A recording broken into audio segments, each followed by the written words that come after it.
మాతృదేవోభవ. చేయనిది చెప్పజాలను చేయన్ దాచుటయునైన చేసిన దానిన్. జగన్మాత చేయనిది చెప్పజాలను చేయన్ దాచుటయునైన చేసిన దానిన్. ఈయది విశుద్ధ చిత్తమా మాయని అవివేక గుణమా మాతా చెప్పుమా. ఈయది విశుద్ధ చిత్తమా మాయని అవివేక గుణమా మాతా చెప్పుమా. ఏబిఎన్ ఆంధ్రజ్యోతి ప్రేక్షక మహాశయులందరికీ నవజీవన వేదం అనే కార్యక్రమంలో 403వ భాగానికి స్వాగతం పలుకుతుంది. తృణమంతరత కృత్వా ప్రత్యువాచ శుచిస్మిత. గడ్డిపరగా అడ్డం పెట్టుకుని మాట్లాడింది అమ్మవారు. ఇప్పుడు ఇంకో మాట ఉంటుంది విచిత్రంగా. వాడికి సిగ్గు రావాలని చిన్నపిల్లాడితో మాట్లాడినట్టు మాట్లాడుతాం. చిన్నపిల్లాడు చూడండి, ఏదైనా తప్పు చేస్తే ఒక 20 ఏళ్ల వరకు కూడా మళ్ళీ కొంతమంది పెద్దాళ్ళు ఎవరు లేరా, చెప్పరా, చూసుకోరా, ఇలా వదిలేస్తారా గాలికి అంటారు. చూడండి, అదే 40 ఏళ్ళ వాడు తప్పు చేస్తే ఆ మాట అంటారు. ఇంకే వాడు పెద్దాడు, వాడే పెద్దాడు. ఆ మాట విచిత్రంగా చిన్నపిల్లలను చేసి మాట్లాడుతాం. మాతృస్వరూపిణి కదా, అనుమానం ఏముంది? అసలు అధ్యాత్మరామాయణంలో గడితే వ్యవహారమే అది. ఇహ సంతో నవాసంతి సతోవా నానువర్తసి. ఇహ సంతో నవాసంతి సతోవా నానువర్తసి. తథాహి విపరీతాతే బుద్ధిరాచారవర్జిత. తథాహి విపరీతాతే బుద్ధి ఆచారవర్జిత. ఏమిట్రా నీ బుద్ధిలా తగలబడిపోయింది? ఈ బుద్ధిలో ఆచారవర్జిత. సరిగ్గా మన తెలుగు వాళ్ళ మాటల్లో చెప్పాలంటే ఇంతే. 60 ఏళ్ళ ఆవిడ ఇలాగే మాట్లాడుతుంది. ఏమిట్రా నీ బుద్ధి ఎలా తగలబడింది? పెద్దాళ్ళు ఎవరు లేరురా, ఎవరు చూసుకోర్రా, ఏం చదువుకున్నావురా, ఎవర్రా నీకు చదువు చెప్పింది? ఆయన కూడా అంటారు. ఇప్పుడు అంత చిన్నపిల్లని చేసి మాట్లాడుతాం. ఏంటే బుద్ధి, నువ్వు ఎందుకు చదువుకున్నావు? ఇక సంతో నవా సంతి అనుకు కూడా వాసంతి అనే మాట వచ్చింది. ఎప్పుడైనా అవధానాల్లో వాసంతి అనే దత్తపది ఇచ్చి సంస్కృతంలో చెప్పమంటే ఇలా చెప్పచ్చు. ఇక సంతగా నవ సంతి. మీ రాజ్యంలో మేధావులు, సద్గురువులు, మంచి మాటలు చెప్పగలిగిన సజ్జనులు, సాధువులు ఎవరు లేరా? సతోవా, ఒకవేళ ఉన్నప్పటికీ నా అనువర్తసే, వాళ్ళ మాటలు నువ్వు వినడం లేదా? అది ముఖ్యం చాలా. వీళ్ళ మనం అందరం గ్రహించవలసిన విషయం ఇది. ప్రధానంగా యువతరం ఎరుకగల వారి చరితలు గరచుచు సజ్జనుల గోష్ఠి కదలక ధర్మం వెరుగుచు అరి ఎరిగిన దానిని మరువ కనిష్ఠించునది సమంజస బుద్ధిని. నన్నయ్య గారు చెబుతారు భారతం ఆది పర్వం. ఇది ఒక్కటి చాలు దానికి. ఎప్పుడూ యువతరం ఏం దృష్టిలో పెట్టుకోవాలి? ఎరుకగల వారి చరితలు గరచుచు. కశ్యప మహర్షి దగ్గర నుంచి కలాం అనే ఋషి వరకు అందరి జీవిత చరిత్రలు, మహానుభావులు చదవాలి. వీళ్ళు చెప్పేవాళ్ళు ఎవరు? పాఠాల్లో ఇవి లేవు. పాఠాల్లో ఎంతసేపు ఆ ప్రణాళిక, అది పూర్తవడం, పరీక్ష, మార్కులు. నిజానికి ఉపాధ్యాయులు సరైనటువంటి శ్రద్ధ చేసి ఒక బాధ్యత పాఠ్య ప్రణాళిక పూర్తి చేయడం కాదు. పాఠ్యబోధనలో ప్రణాళిక కంటే నాలికే ముఖ్యం. ఈ నాలిక నుంచి ఏం బయటకు వచ్చింది అన్నదాన్ని బట్టి పిల్లలు తయారవుతారు, ప్రణాళికను బట్టి కాదు. అది ఏదైనా పని చెయ్యాలి అంటే నాలిక కంటే ప్రణాళిక ముఖ్యం. కానీ పాఠం చెప్పేటప్పుడు ప్రణాళిక కంటే నాలికే ముఖ్యం. ప్రణాళిక ఉంటుంది, దాని ప్రకారం పెడితే ఈ శాస్త్ర ప్రకారం చేస్తే అన్నట్టే ఉంటుంది. ఇంక సామెత. ఏం మార్కులు వస్తే రావచ్చు, ఏం ప్రయోజనం ఉండదు. అది అలా ఉండాలి, అదొక స్ఫూర్తిదాయకం. ఆ పరిస్థితి, ఆ సందర్భం, ఎవరు వింటున్నారు, ఎవరు లేదు, మధ్యలో చొరకేయాలి, దాన్ని బట్టి ఉండాలి అది నాలిక. ఎక్కడో నేను పూర్వం కర్ణాటకలో ఒక కాలేజీలో పనిచేస్తూ పాఠం చెబుతుంటే వెనకాల ఏదో కిటి అని వచ్చింది. కిటి అంటే కొంచెం తెలియడం కష్టం, పంది అని చెప్పా. వెనక నుంచి ఎవడో వెనక పెంచి నుంచి గురు గురు గురు గురు అన్నాడు. క్లాస్ అంతా నవ్వారు. మామూలు కోపం వచ్చేసి అంటే డస్టర్ విసిరిస్తే మళ్ళీ నాకే కష్టం. దేశంలో ఉన్నాను, వాడు నెత్తి పగిలిందో నా మీద కేసెడతారు. అందుకని వెంటనే చాలా నిగ్రహించుకుని గురు గురు గురు గురు అనగా ఏం కంగారు పడకుండా వాడికి పూర్వజన్మ గుర్తొచ్చింది అన్నాను. అంతే, మళ్ళీ నవ్వారు. అయిపోయింది, ఇంకోటి చేయడాలాగా. ఇప్పుడు ఇది ప్రణాళికలో ఉంటుందా? ఇలాంటి మాట ఎవరన్నా వస్తే ఇలాంటి జోక్ వేయాలి అని ఉంటుందా? ఎందుకు ఉంటుందండి? ఇది గ్రహించుకోవాలి. ఉపాధ్యాయులకి దైవభక్తి ఎలాగూ ఉంటుంది, దేశభక్తి కూడా ఉండాలి. బాధ్యత మంచి తరాన్ని తయారు చేస్తున్న ఒక 40 మంది పిల్లల్ని మన ఎదురుగా పెట్టారు. చాకుల్లా తయారవ్వాలి. వీళ్ళు పొడిచే చాకులు కాకూడదు, ఉత్తేజితం చేసేటువంటి చాకుల్లా పనిచేసేవాళ్ళు కావాలి అనే బాధ్యత ఉంటే చేస్తామండి. అదే సన్మార్గ దర్శనం. ఆ పాఠంలో ఉన్న విషయాలు ఎప్పుడు జీవితానికి సమన్వయం చేసి నీ జీవితంలో ఇలాంటిది వస్తే ఇలా ఎదుర్కోవాలి, దానికి ఒక ఆధునికమైన ఉదాహరణ దినపత్రికల్లోంచో, టీవీలోంచో, వార్తల్లోంచో, జీవితంలోంచో ఏదో ఒకటి తీసుకొచ్చి చెప్తే వాడు ఖచ్చితంగా ఆసక్తిగా ఉంటుంది పాఠం. ఇక మధ్యాహ్న భోజనమును యూనిఫారాలు ఎందుకండి, వాళ్ళే వస్తారండి. ఇలా చెప్పినా రాకపోతే వాడి కర్మ, మనకు అనవసరం, మన ధర్మం మనం చేసాం, భగవంతుడు మనని కాపాడుతాడు. జీతం తీసుకుంటున్నాం, సంతృప్తి మిగులుతుంది. ఇవాళ అపరాధుల కింద మిగులుతున్నాం అందరం కూడా. శుభ్రంగా జీతాలు తీసుకుంటున్నాం, కానీ లోకం మన అపరాధులుగా చూస్తోంది. బాధగా లేదా? ప్రభుత్వ విద్యాలయాల్లో ఉండే ఉపాధ్యాయులు, ప్రభుత్వ వైద్యులు కూడా ఇద్దరికి నమస్కారం పెట్టి చెబుతున్నారు, అపరాధులుగా చూస్తున్నారండి, అందరూ అనుకుంటున్నారండి. బాధగా లేదా మనకిది? అందుకని మన బాధ్యత మనం చేద్దాం, తప్పకుండా. ఏదో జరుగుతుంది, ఉన్నంతలోనే చేద్దాం. అది గుర్తుపెట్టుకుంటే ఇక సంతో వా నవాసంతి, ఇక సంతో నవాసంతి. అసలు ఇక్కడ సద్గురువులు, బోధ చేసేవాళ్ళు, మంచివాళ్ళు, సజ్జనులు, సాధు పురుషులు ఎవరు లేరా? దిక్కుమాలిన రాజ్యం ఇది. సతోవా నానువర్తసి, వాడు చెప్పింది నువ్వు వినడం లేదా అంటే ఉండడం చాలా ముఖ్యం. అదే నన్నయ్యగా చెప్పాడు. ఎరుక గలవారి చరిత్రలు గరచు. జ్ఞానవంతులు, ఎరుక అంటే జ్ఞానం, ఏదో సమాచారం కాదు. జ్ఞానవంతులైన వాళ్ళ చరిత్రలు చదవండి. సజ్జనుల గోష్ఠి కదలగా ధర్మం పెరుగుచ్చు. సాయంత్రం అయితే 4 గంటలకు సెల్ ఫోన్ పట్టు కూర్చోవడం కాదు. ఊళ్ళో ఎవరో కాస్త పెద్దవాళ్ళు ఉంటారు, మంచి మాటలు చెప్పేవాళ్ళు, పండితులు, వాళ్ళ దగ్గర కూర్చోవాలి. వాళ్ళు ఏం పట్టించుకోకపోయినా అలా కూర్చుంటే కాసేపు పని అయినా చెబుతారు. ఊరికే ఉన్నాడు ఎలాగని, ఒరే కొట్లోకి వెళ్ళేదో పట్టుకున్నాడు, 2 సార్లు కొట్లోకి వెళ్ళి ఆ పండితుల వారు చెప్పింది ఏదో తెచ్చామనుకోండి, అప్పుడు కాస్త కూర్చోరా, ఏమిటి ఏం చదువుతున్నావు, రే అసలు దీని విషయం ఏమిటో తెలుసు, రామాయణంలో ఏముందో అని చెబుతాడు. ఆయన శిష్యుడైపోతాడు. ఎంత ఉపయోగం! ఇదే సజ్జనుల గోష్ఠి కదలగా ధర్మం పెరగచ్చు. ఇవాళ నెట్లో కూడా సజ్జనుల గోష్ఠి అనండి, అందులోకి వెళ్ళండి. లేనిపోవడం ఎందుకు చూడాలి? వాడెవడో అప్డేటు అవుట్డేటు ఏమిటది? వాడెవడో ఏదో పెట్టడం, మనం చూడడం. ఎన్ని సమాచారాలు ఉన్నాయి. ఎన్నో మహత్తరమైన గ్రంథాలు చెప్పుకుంటున్నాం మనం, యోగ వాసిష్టం సహా. బయట దొరకట్లా, మొత్తం యోగ వాసిష్టం నెట్లో దొరుకుతుంది. చదువుకోవచ్చు హాయిగా, రోజు 2 శ్లోకాలు తెలుస్తూ ఉంటుంది, అర్థమైనంత అవుతుంది. అదే సజ్జనుల గోష్ఠి కదలక ధర్మం పెరగచ్చు. అప్పుడు 3వ మాట నేను తరచు చెబుతూ ఉండేమాట, ఎరిగిన దానిని మరవక అనుష్ఠించునది సమంజస బుద్ధిని. ఊరికే తెలుసుకుంటే ఉపయోగం లేదే, ఆచరించు ఆచరించు ఆచరించు. అది లేకపోవడం వల్లే వ్యక్తిగాను జాతిగాను కూడా మనం వెనకబడిపోయి ఉన్నాం. ఆ తెలుసుకునేవాళ్లే తక్కువ, అందులో మళ్ళీ చదివేవాళ్ళు తక్కువ, వినేవాళ్ళు ఎక్కువయ్యారు. ఆ చదివే వాళ్ళల్లో మళ్ళీ అవగాహన ఉన్నవాళ్ళు తక్కువ, ఉన్న అన్వయం ఉండదు, ఆచరణ ఉండదు, అలా వదిలేస్తారు. ఇక దానికి తోడు అసలు గ్రంథం ముట్టుకోవడమే పవిత్రమనే ప్రచారాలు మొదలయ్యే నమస్కారం. ఇంక గ్రంథాలను కూడా కాపాడలేడు. ఇంకా గ్రంథం ముట్టుకోవడానికి చెక్కముక్క ముట్టుకోవడానికి తేడా ఏముండదండి. చెక్కముక్క ముట్టుకోవడం కంటే గ్రంథం గొప్పదంటే గ్రంథం చదవాలిగా. గ్రంథ పఠనం అనేది ఎప్పుడు అన్వయం కోసం, అవగాహన కోసం, ఆచరణ కోసం. అంతేగాని మనం ఏదో పుణ్యం పొంది పై లోకాల్లో సుఖపడ్డానికి ముందు ఈ లోకం సుఖంగా ఉండాలి కదా. అందుకే ఈ గ్రంథాల అవగాహన. ఇక సంతో నవాసంతి సతోవాన అనువర్తసి. ఉండొచ్చు, పెద్దవాళ్ళు చెబుతారు, అనుసరించకపోతే ఏం చేస్తారు? ఇది యువతరం గ్రహించుకోవాలి. చెప్పే పెద్దవాళ్ళు చాలామంది తల్లిదండ్రులు ద్వారా ఇంకెవరు అక్కర్లా. మనం అనుసరించద్దు. అలాగే చెప్తారులే, మీకేం తెలుసు, కాలం మారిపోయింది. కాలం మారిపోయింది కానీ సత్యం మారదు, ధర్మం మారుతుంది. కానీ ఆ ధర్మం కూడా ఆచరించే విధానంలో మార్పు వస్తుంది. ధర్మం మౌలిక స్వరూపం మారదు. ఆ ధర్మాన్ని మనం ఆచరించే విధానంలో కొద్ది మార్పులు వస్తాయి ఆధునికత కారణంగా. ఇదివరకు ఉద్యోగాలకి మనం ఎక్కడ బయటికి వెళ్ళి ఎడ్ల బండి మీద వెళ్ళేవాళ్ళం, ఒంటెద్దు బండి, గుర్ర బండి. ఇప్పుడు వాహనాల మీద పెడతాం. ఉద్యోగం మానేయం కదా, ఉద్యోగం చేయడం అప్పుడు ధర్మమే, ఇప్పుడు ధర్మమే.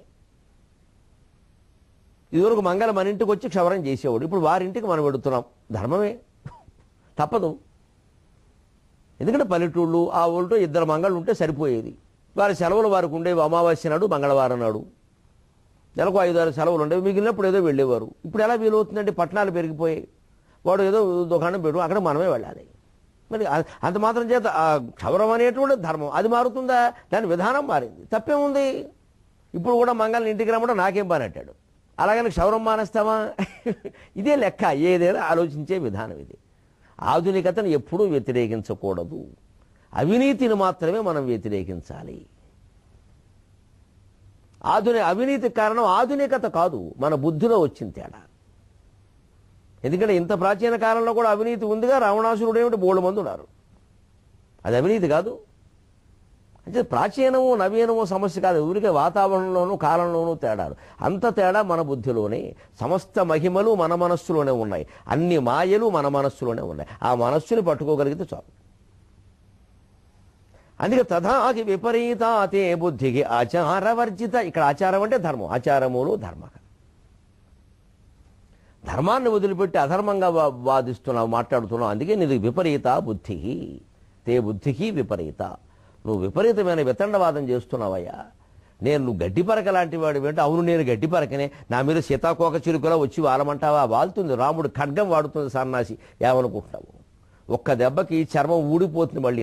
యోధ నిర్మిత హృత్పుటోత్క్రాంత నిజపాతసాలాశ్మకృత ముహుష్ఠాత్కృతములు చందన స్థిత బిడవుజ క్షత్రుజజ్జకృధ్యంఝామరుద్గరుధ్యాత్కృతములు క్రవ్యాదరర్గ త్రకనద శృగ్రాహన స్ఫుటశల్య హవ్యభుక్షూత్కృతములు పతితోగ్రరక్ష భారక బంధ భూరి భృజార్తి భుగ్న భోగ ఫణీంద్ర భూత్కృతములు శాంతరధ్య నిరంతర ఛాయదములు దివ్యతావక కర్ముకోత్ప్రేరకములు లంకాపురంగణాంబర చలత్కలంబకములు కలుషములడంచుగాత లంకాపురాంగణాంబర చలత్కలంబ కదంబకములు.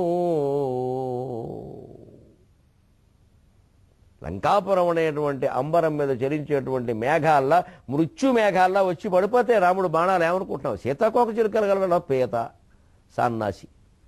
నువ్వు గడ్డిపరక అంటుంటే సిగ్గు తెచ్చుకోకుండా వచ్చి వాలమంటావు. నేను ఇక్కడ సిద్ధంగా ఉన్నావు వాడడానికి, వాళ్తావు. పొద్దు వాలిపోతుంది, నీకు గమనించు రావడా. ఇది సీత హెచ్చరిక.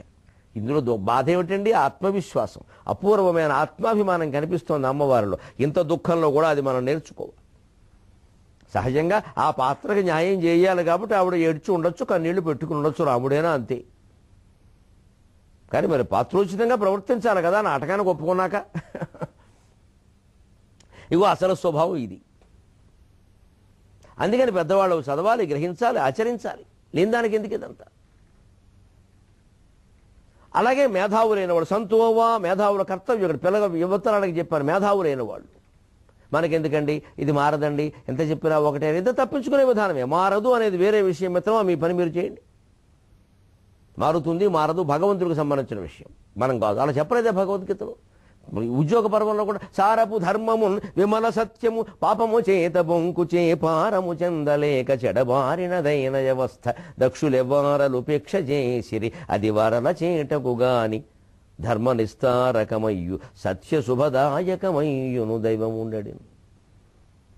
సారవంతమైన ధర్మానికి, నిర్మలమైనటువంటి సత్యానికి, సత్యంలా కనిపిస్తే కొన్ని సత్యం కావు, ధర్మంలా కనిపిస్తే కానీ ధర్మసారం కాదు. ఏదైనా ఒక పని మన వ్రతాల్లో, పూజల్లో, నోముల్లో లేదా పుష్కరాల్లో, స్నానాల్లో ఏదైనా చేయమన్నారు, దాని సారం ఏమిటి, ఎందుకు చెప్పారు, ఎలా పుట్టింది ఆచారం, ఎలా వస్తుంది అని ఆలోచిస్తే ఈ ధర్మం సారమా కదా అర్థమేమి. కనుమనాడు ప్రయాణం చేయొద్దు, సారం ఏమిటండి ఆలోచించండి. ఆలోచించరే, ఆ నమ్మకం పట్టుకుని ఏడుస్తారు తప్ప. ఎందుకు వచ్చింది కనుమనాడు ప్రయాణం చేయొద్దని? కనుమనాడు ఎద్దులు, జంతువులన్నిటికీ పూజ చేస్తారు, వాటిని గౌరవిస్తారు. గౌరవించిన రోజు సెలవు ఇయ్యాలా వద్దా? గౌరవించిన రోజు సెలవు ఇయ్య. ఆ రోజుల్లో ప్రయాణాలన్నీ ఎలా చేసేవారు? ఒంటెద్దు బండి, రెండెద్దుల బళ్ళు లేదా గుర్రపు బండి. అందుకని ఆ రోజు ప్రయాణం చేయొద్దన్నారు. ఇంతకంటే కనుమనాడు ప్రయాణానికైనా కీడు జరగడానికి ఏ శాస్త్రము ఎక్కడా లేదు. ఇది కేవలం వచ్చిన ఆచారం. ఇది ఎందుకు వచ్చింది? ఇందుకు జంతువులను పూజ చేస్తూ ఆవేళ ఎద్దులకి అన్నిటికీ విశ్రాంతి ఇవ్వాల్సింది పోయి గుర్రాలకి, అన్నిటికీ, అన్ని జంతువులకి, కేవలం ఆవులు ఎద్దులే కాదు. మళ్ళీ ఆవేళ ప్రయాణం చేస్తే వాటిని కడతారు బండికి. కట్టిన తర్వాత కొట్టక తప్పదు. ఆవేళే పూజ చేసి ఆవేళే హింసిస్తారా? పుట్టినరోజు నాడైనా చావగొట్టడం. అందుకని కనుమనాడు ప్రయాణం చేయొద్దు. ఇవాళ లారీలు, బస్సులు, విమానాలు, రైళ్ళకి కనువేమిటి? ఇది అంతే. ఆచారం గమనించుకోవాలి. ఇది సారపు ధర్మం అంటే. అలా లేదండి అది అంతే అంటే అంతే మూర్ఖత్వం అంటారు దాన్ని. ఆచారంలో వస్తే పెడతాం, లేకపోతే ఒకళ్ళు వీలుందని కూడా ఎరొక కనుమనాడు కూడా సెలవిస్తారు. కనుమనాడు పెడతాం, అవకాశం ఉంటే తప్పేం లేదు. పనిగట్టుకుని కనుమనాడు బయలుదేరి ఏదో పెద్ద విప్లవం అని చెప్పక్కల్లా, అవసరం లేదు. కానీ ఒకళ్ళు బయలుదేరవలసి వస్తే తప్పనిసరి అయితే తప్పు కాదు. ఈ సెంటిమెంట్లు మనసులో పెట్టుకోవద్దు. పెట్టుకున్నాం అనుకోండి, పొరపాటున ఏదో విమానం ఒక గంట ఆలస్యం అయితే కనుమనాడు బయలుదేరద్దని అందుకే చెప్పారు. 3 సార్లు విమానాలు ఆలస్యమైనప్పుడు అలా కనుమ కాదు. ఈ నమ్మకాల వలయాల్లో కొట్టుకుపోయి జాతి పాడైపోతుందండి మొత్తం అంతా. కాస్త తార్కికంగా ఆలోచించరే ఏ ఆచారం ఎందుకు వచ్చిందో. దీపదానం చేయమన్నారు. ఎప్పుడు పూర్వం ప్రమిదలు ఉండేవి, అప్పుడు అవే చేసేవారు. ఇప్పుడు టార్చ్ లైట్ దానం చేయాలి, కరెంటు బల్బులు దానం చేయాలి, వాడి కరెంటు బిల్లు మనం కట్టాలి. దీపదానం అంటే అర్థం అది. వాళ్ళ కరెంటు బిల్లు 4 నెలలు మీరు కట్టండి, అది దీపదానం. అంతేగాని ఓ ప్రమిదలో నువ్వుల నూనె పోసేసి దీపం పెట్టేసి ఆ బ్రాహ్మణుడు అక్కడ పక్కన హెడిపోయాడు. దాంతోపాటు ఇచ్చిన 10 రూపాయలు పుచ్చుకున్నాడు. ఏమైంది దీపం? దీపదానం అప్పుడు దీపాలు అవే, ఇప్పుడు లేవు. ఈ దీపాలు అప్పుడు లేవు. అందుకని అదే చెప్పారు. ఇప్పుడు ఉన్న దీపం దానం ఇస్తావా, పూర్వం దీపం దానం ఇస్తావా? వాళ్ళు అబ్బాయి చదువు చెప్పించండి అన్నారు. పూర్వం ఏ చదువులు ఇప్పుడు ఉన్నాయి ఆ చదువులు? ఇప్పుడు మనం ఉన్న చదువులు చెప్పిస్తున్నావా లేదా? వాళ్ళ అబ్బాయికి లాగు చొక్కా, పూర్వం లాగు చొక్కా కొంటే ఇప్పుడు తొడుక్కుంటాడా? ఇప్పుడు అవసరమైన బట్టలు కొంటున్నావా లేదా? ఏదైనా అంతే. అలాగే విమల సత్యం అన్నారు. సత్యంలా కనిపిస్తాయి కొన్ని మనకి, అవి సత్యాలు కావు. ఎప్పుడు జ్ఞానం ఒక్కటే, అజ్ఞానం అనేక ముఖాలుగా ఉంటుంది, జ్ఞానం ఏకముఖంగా ఉంటుంది. అందుకే ఏకముఖి రుద్రాక్ష. అందరూ ఒక్కటి అని చెప్పేదే సత్యం. దానికే మనం ప్రాధాన్యం ఇవ్వాలి. విమల సత్యం అంటే అర్థం. వీరు వేరే, వారు వేరే, వీరు పనికొస్తారు, వీరు కన్యలు, వీరు ముత్తైదువులు, వీరు వితంతువులు అంటే అజ్ఞానం. స్త్రీ అన్నాక స్త్రీయే. పెళ్లి కావడం కాకపోవడం, భర్త ఉండడం లేకపోవడం చాలా చిన్న విషయాలు అవి. వాటిని పట్టుకుని వేలాడి మనుషుల గ్రేడ్స్ నిర్ణయించే అధికారం ఎవరికీ లేదు. అందరూ స్త్రీలే. వితంతువులను ఇంకా ఎక్కువ గౌరవించాలి, వాళ్ళకి సానుభూతి చూపించాలి. వాళ్ళు కోల్పోయి ఉన్నారు. వాళ్ళు మనం కూడా ఏ అవకాశము లేకుండా ఓ మూలను కూర్చోబెట్టి మాట్లాడితే ఏమైపోతారు మొత్తం అంతా? మనకి పైకి బాగానే ఉంటుంది, అంతా ఒట్టు తేడా ఉండకూడదమ్మా. సత్యం అంటే అది కాదు. స్త్రీయే, స్వతంత్రమైన వితంతువైనా తల్లి తల్లి. ఎదురొస్తే తేడా మాట్లాడతారు, చూస్తే తేడా మాట్లాడతారు, ఏదొచ్చినా వాళ్ళని వెనకాలకి పెడతారు. అసలు కొన్ని కులాల వాళ్ళే వెనకాలకి పెడతారు, కులాలను బట్టి శ్రేణులు నిర్ణయిస్తారు. ధర్మం ఎలా బాగుపడుతుందండి అందరినీ కలుపు నువ్వు పోకపోతే? సగం జనాభా అయిన స్త్రీలనే ఇప్పటికీ మనం అనేక రకాలుగా అవమానిస్తున్నాం. వాళ్ళ మీద అసలు ఒక నమ్మకం లేదు మనకి. చించెల బుద్ధి అనేవాడొకడు, పెడతలనేవాడొకడు, ఏదో రకరకాల వ్యాఖ్యానాలు, కులాల పేరు మీద విభేదాలు, ఇన్ని పెట్టుకున్నాక ఎందుకుంటే ఇదేంటి సత్యం కాదు. ఇదంతా మలినమైన సత్యం, విమల సత్యం. అందుకే నిర్మలమైన సత్యాన్ని నిలబెట్టడానికి, ధర్మం యొక్క సారాన్ని చెప్పడానికి మేధావి అయిన వాడు ప్రయత్నం చెయ్యాలి. ఎంతమంది వ్యతిరేకించని, ఎంతమంది అనుసరించని. సారపు ధర్మమున్ విమల సత్యము పాపము చేత బొంకుచే పరము చెందలేక చెడబారినదైన వ్యవస్థ దక్షులెవ్వారలుపేక్ష చేసిరి అది వరల చేటగుగాని ధర్మ నిస్తారితమయ్యు సత్య శుభదాయకమయ్యును దైవముండెడి. అటువంటి సత్యానికి, అటువంటి ధర్మానికి కళంకం ఏర్పడితే, దక్షుడంటే సమర్థుడైన వాడు, కత్తి దుయ్యగలిగిన వాడు దుయ్యాలి. అలా దుయ్యనందుకే భీష్ముడికి ద్రోణుడికి పడింది ఏమిటో తెలుసు మీకు. వారు ఎందువల్ల దుయ్యలేదు, అది ధర్మమా, వారి పరిస్థితులు వారికి వదిలేయండి. కానీ ద్రౌపది వస్త్రాపహరణ సందర్భంలో వారిద్దరూ అలా వ్యవహరించడం ధర్మంగా ఎవరూ చెప్పలేరు, సమర్థించలేరు, సాధ్యం కాదు. కౌరవుల పక్షంలో ఎందుకు యుద్ధం చేశారు అంటే దానికి తగిన కారణాలు దానికి ఉన్నాయి. కానీ ద్రౌపది వస్త్రాపహరణ విషయంలో మాత్రం మౌనంగా ఉన్న భీష్మ ద్రోణులు పొరపాటు చేసినట్టే లెక్క. అంత ప్రమాద పరిస్థితి ముంచుకొస్తే సమర్థుడైన వాడు, కత్తి దుయ్యగలిగిన వాడు అలా ఉండకూడదు. ధర్మరాజు పట్టాభిషేకం, దుర్యోధనుడు పట్టాభిషేకం అంటే భీష్ముడు సలహా చెప్పలా? కృష్ణ రాయబారంలో మాట్లాడలా? ఎందుకో వచ్చింది. ఆయన దానికి చాలా బాధపడ్డాడు. తర్వాత దానికి అనేక ఆధారాలు ఉన్నాయి. అంచేతనే మేధావులైన వాళ్ళు ఎప్పటికీ ఊరుకోకూడదు. వికర్ణుడు ఎంత గొడవ చేశాడండి. వాడు ఆగిందా? కానీ వికర్ణుడికి పేరు వచ్చిందా లేదా? అబ్బా ఒక్కడండి వికర్ణుడు అండి. చివరిలో భీముడు వాడిని చంపవలసిన పరిస్థితి, ఒరే నిన్ను కూడా చంపాల్సి వస్తుందిరా అని బాధపడి చంపాడు. తప్పనిసరి యుద్ధ ధర్మం కోసం దుర్యోధనుడు తమ్ముడు కాబట్టి చంపాడు తప్పితే చంపడం ఇష్టం లేదు భీముడికి. కనీసం ఆ ఖ్యాతి వికర్ణుడు పొందగలిగాడు కదండి. ఒక తేజస్సుల దుర్యోధనుడు తమ్ముడైన ఆ పాటి బాధ్యత కూడా మనకి లేకపోతే ఎలాగా? అది అలా జరుగుతూనే ఉంటుంది, గాలి వీస్తూనే ఉంటుంది. మనం అడ్డేళ్ళకూడదు. బాగుంది, ఎదురీదేవాడి కోసమే కాలువలు ఉన్నాయండి, కొట్టుకుపోయేవాడి కోసం కాదు. ఎవరు ఎదురీదగలరో వారు రండి నవజీవన వేదంతో సహా. మిగిలిన వాళ్ళు పాత జీవనంలో కొట్టుకుపోండి, మాకు అనవసరం. ఎదురీదగలిగిన వాళ్ళకి నేను స్వాగతం పలుకుతా. అది ధర్మం కోసం, అది సత్యం కోసం, అది దైవం కోసం, అది దేశం కోసం. చూస్తూ ఊరుకుంటే ఏం జరుగుతుంది? వారలా చేటకు కానీ వీళ్ళని కూడా అందులో కట్టేస్తారు. ఊరుకున్నారు కదండి, మీరేమో మాట్లాడచ్చు కదా, ఎందుకు మాట్లాడలేదండి అంటారు వెంటనే. వీళ్ళ పైగా మాట్లాడడానికి 3 సాధనాలు ఉన్నాయి. అంటే వెళ్ళిపోతుంది ప్రపంచం అంతా. అటువంటిప్పుడు ధర్మం గురించి మాట్లాడాలి. వాడు ఏమన్నా అంటారు, రాజకీయవాదులతో పెట్టుకోకూడదు, డబ్బున్న వాళ్ళతో పెట్టుకోకూడదు, రౌడీలతో వాళ్ళందరితో పెట్టుకోవచ్చు. వాళ్ళు దేశాన్ని నాశనం చేసేయచ్చు. కానీ మేధావులు భయపడిపోయి వాళ్ళతో పెట్టుకోరు. పైగా వాళ్ళు ఏం చేస్తారు, వాళ్ళు షష్ఠపూర్తులు సన్మానాలు జరుపుని వీళ్ళని పిలిచి పద్యాలు పాడమంటారు. ఈ కర్మ దేశానికి ఇది. దోచుకునేవాడికి వైభవాలు పుట్టినరోజులు ఎక్కువ జరుగుతాయి. మనం వెళ్ళి ఇంకా పొగడాలి, మన కర్మ కాలిపోయి. అది ఇంకా సమర్థించినట్టు అయిపోనా? అప్పుడు ఇంకోటి మాట్లాడతాడు, ఇంకాస్త దోచుకుంటాడు, ఇంకా వైభవంగా చేస్తాడు, ఇంకా వైభవంగా మన పొగడమంటాడు. అప్పుడు భగవంతుడు మనకి జ్ఞానం, ఈ పద్యం, ఈ నాలుక, ఈ కండువ, దేశ జెండాకి సమానమైన ఈ కండువ దేనికోసం అండి? ఇదే మనిషి పండితుడైన వాడు చెడిపోతున్న విధానం అంటే ఇది. ఏమి ఇప్పుడు ఆ 10,000 25,000 పుచ్చుకోకపోతే మనకేం నష్టం? మన జీవితం ఆగిపోయింది ఎక్కడ? ఈ ఆలోచన దక్షులు ఇవ్వారలు ఉపేక్ష చేసిరి, అది వారల చేటకు గాని ధర్మ నిస్తారకమయ్యు సత్య శుభదాయకమయ్యును దైవం ఉండేది. దైవం మాత్రం ధర్మాన్ని తరింపజేస్తుంది, కాపాడుతుంది, సత్యాన్ని నిలబెడుతుంది. రాముడు అవతరించలా, కృష్ణుడు అవతరించలా. అలాగనే రాముడు కృష్ణుడు అవతరించే వరకు అందరూ చూస్తూ ఊరుకుంటారా? ఋషులు ఆ ప్రయత్నం చేయలేదా? అవతారం కోసం వైకుంఠానికి వెళ్ళి ప్రార్థన చేయలేదా? ఇక్కడ అందరికీ నిజం చెప్పలేదా? రాక్షసుల్ని బెదిరించలేదా? మైత్రేయుడు వచ్చి దుర్యోధనుడు వేనాడు అని తెలుసుంటూ కూడా చెప్పలేదా? ధృతరాష్ట్రుడికి చెప్పలేదా? మేము మైత్రేయ మహర్షి చేసిన పని మనం చేయలేమా? వినకపోయినా వినకొనను ఈ మంచి మాటకి ఈశ్వరుడైన స్పందించును కదా అంటాడు ఆముక్తమాల్యదలో కృష్ణదేవరాయ. వినకున్నా సరే మంచి మాటకు ఈశ్వరుడైన కరుణించును కదా అంటాడు. మంచి మాట చెప్పేవాడు గొంతు చించుకుని చెబుతుంటే వీడు తాపత్రయపడుతున్నాడు రా, ఎవడు వినడం తెలుసు కూడా వీడు తాపత్రయపడుతున్నాడు రా, వీడిని నేను ఆశీర్వదిస్తా అని వాడి ప్రాణాలకి, వాడి గొంతుకి, వాడి కుటుంబానికి, వాడి ఆస్తి పాస్తులకి, సమస్తం వాడి ఆత్మీయతకి మొత్తం అమ్మవారు గొడుగు పట్టేస్తుందండి, అనుమానం లేదు. ఆ నమ్మకం ఉండాలి అమ్మవారి మీద. ఈశ్వరుడైన మెచ్చును కదా అంటాడు, ఆ నమ్మకం ఉండాలి. ఈ ఒక్క మాటతో ఏదో మొత్తం ప్రపంచం అంతా మారిపోతుంది. అంత అజ్ఞానంలో ఎవరు లేరు. వివేకానందుడు చెబితే మారని ప్రపంచం, శంకరాచార్య చెబితే మారనటువంటి ప్రపంచం, మేము మారితే చెబుతోందని అనుకునేంత అజ్ఞానంలో లేవు మేము ఇక్కడ. కానీ వారంతా ఎందుకు చేశారు? ఇన్ని చెప్పి వివేకానందుడు, శంకరాచార్య ఏమన్నారు? చేయమనే చెప్పారు అందరికీ. మీరు చేస్తూనే ఉండండి అన్నారు. వారి ప్రభావం ఇప్పటికుందా లేదా?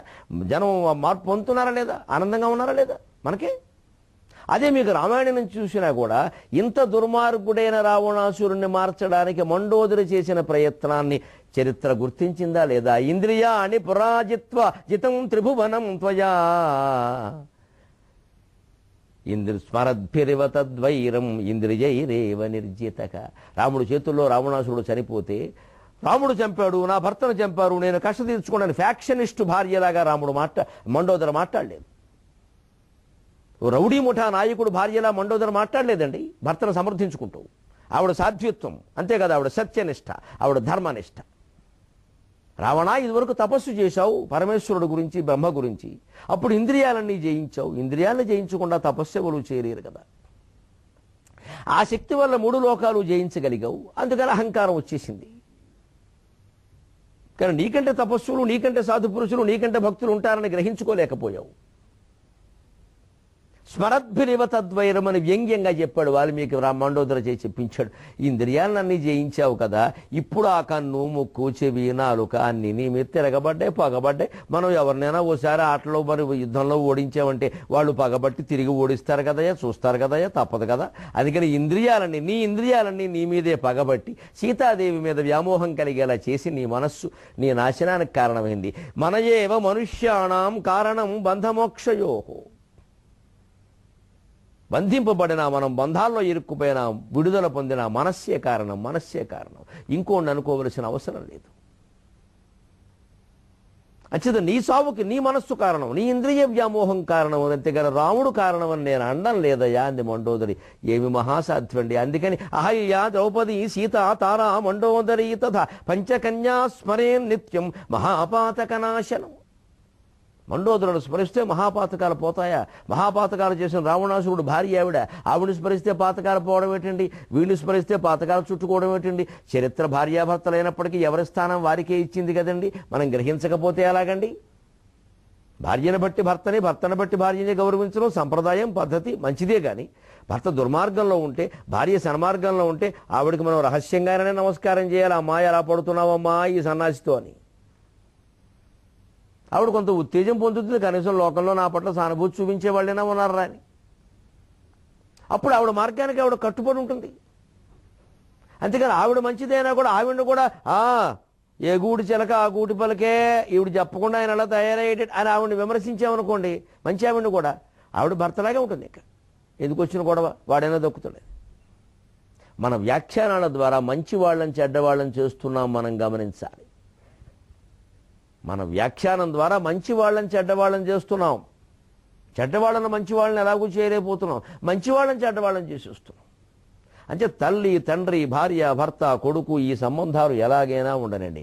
మంచి మంచే, చెడ్డ చెడ్డే, సత్యము సత్యమే, అసత్యం అసత్యమే, ధర్మం ధర్మమే, అధర్మం అధర్మమే, చివరిగా జ్ఞానం జ్ఞానమే, అజ్ఞానం అజ్ఞానమే. దేని దాన్ని నిలబెట్టి చూడవలసింది. మళ్ళీ 23:30 గంటల్లో కలుద్దాం. అంతవరకు తెలుగులో మాట్లాడదాం.